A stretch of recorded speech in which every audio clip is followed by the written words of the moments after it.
BNP ক্ষমতায় যে আসছে, এই ক্ষমতায় আসার জন্য বিএনপির দীর্ঘ কোনো প্রস্তুতি ছিল না। বিএনপি আচমকা ক্ষমতায় চলে আসছে। এবার আচমকা লটারি পায় যায় না, এই লটারি পাওয়ার মতো বিএনপি ক্ষমতায় চলে আসছে।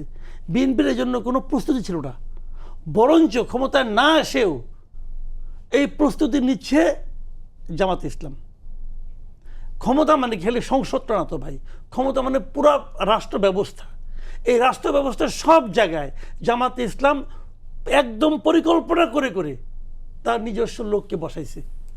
আমাকে ওই দিন একজন লোক বলতেছে, আমার এক বন্ধু, সে সচিবালয় সম্পর্কে তার খুব ভালো ধারণা, অনেকদিন ধরে সচিবালয় বিট করতো, এই এক সাংবাদিক। সে আমাকে হিসাব করে বলল যে বাংলাদেশে যতগুলি মন্ত্রী আছে এই মন্ত্রীর 80% মন্ত্রীর পিএস জামাতের, 80% মন্ত্রীর পিএস জামাতের লোক। সে আমাকে আগে আঙ্গুল দিয়ে দেখা দিল, এই লোকগুলি আগে সব আওয়ামী লীগের চেহারাই ছিল, আসলে তারা জামাত করে।